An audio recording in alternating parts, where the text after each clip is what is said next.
The next episode starts off with Sheena noticing that there are, indeed, 5 Shinesmen, and only one of her, which gives her an idea. Oh god, don't tell me they're going to be using the most overused card in the anime deck. It's the whole entire fight your evil twin thing. Man, I didn't even like it in Trigun. What in the world makes them think I'm going to like it here? This is, no joke, almost an exact repeat of the first episode. We see more of the same interactions with the Shinesmen. Matsumoto has another business meeting at the park, where he takes his brother with him, and the villains have more comical interactions. The only difference between this episode and the last is that we are fully introduced to another character on the good guy's side, who goes by the name of Kishihara, and of course the final battle.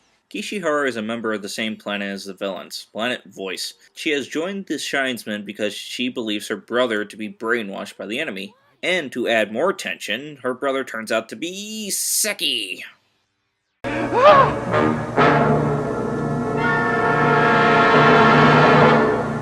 This time around, the entire team is spending the day at the park, but it seems that they're mostly there to enjoy themselves, including Shinesman Gray, who is hanging out with Yoda. Are you kidding? I'm having a great time with him. We get along so well, you want to be my little brother. Huh? My little brother? Yeah! He's already got a brother, thank you very much. Okay, that was kinda creepy. It's a good thing Matsumoto acted accordingly. We then see Sheena, who is also enjoying her day at the park. Pocky sighting!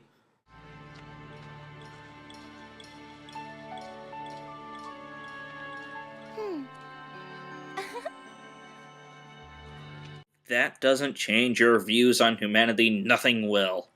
Afterwards, Matsumoto runs into Sheena. Matsumoto introduces Sheena to Yoda, and they hit it off.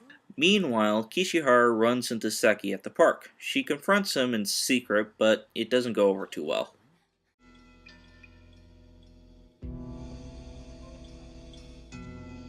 You're here from Planet Voice. Okay, I'll admit that I imagine that the girls I meet are wearing cosplay too. Seki and Kishihara proceed into a flying chase scene. Again, this is insanely boring. Kishihara loses Seki, and that's the last time this whole entire subplot is even mentioned. Nothing comes of it, and we are left as clueless as when we started. Matsumoto then takes Yoda to the Great Man Show. This time it's inside of a theater. They are joined this time by Shinesman Salmon Pink, who is enjoying herself a little bit too much. And this is where the most disturbing line comes up. Hey! Yeah, the Great Men rock! You know, girls really seem to like a guy in spandex. Kishihara discovers that the actors who are playing the Great Men are knocked out, and that the Shinesmen should be called into action. Matsumoto worries about his younger brother being left alone. Sorry, Yoda. Hey, I'll be alright, and I'll stay right here till you get back from work. Alright, thanks, bro. Come on. Wow, look at those brain-dead kids in the background. I don't think you can fake being that brain dead. Kishihara walks in and she says that she'll look after Yoda. Sheena pops her head into the stage when Yoda notices that... Wait, huh? Wait a minute, what the hell happened to the brain-dead kids that were sitting behind Yoda? Look, they've been replaced with a mother, a kid in a hat, and some other kid in a green shirt.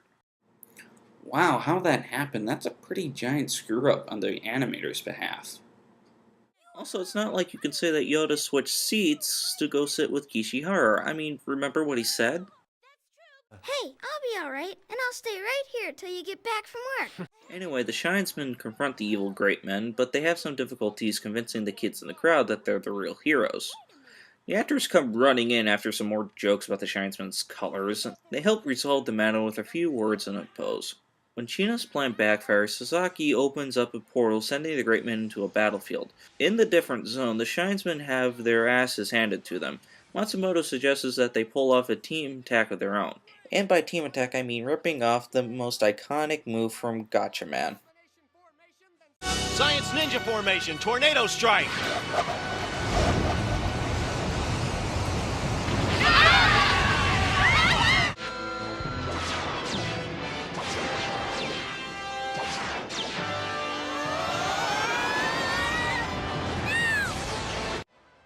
The attack helps defeat Sheena and her Great Men clones once and for all. After the battle, Matsumoto discovers that Sheena is actually on the side of evil.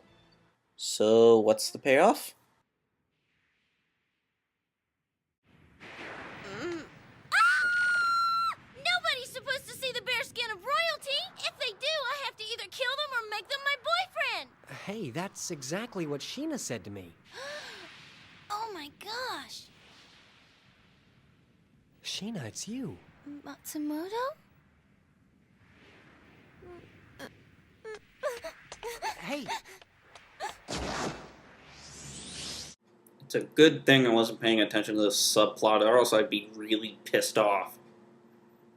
So the Shinesmen win the day, Sheena is sent back home, and Matsumoto and Yoda live happily ever after, and thus ends the Shinesman. So, how does Shinesman stand? Well, about as well as a fallen Weeble Wobble. The story is plagued with thousands of meaningless subplots, the characters are forgettable, and it has some of the worst animation hiccups I've ever seen. And while some of the jokes are funny, most are repetitive and just plain dull. That's not the great. It's kinda easy to see why this movie is so hard to find now. Because it sucks.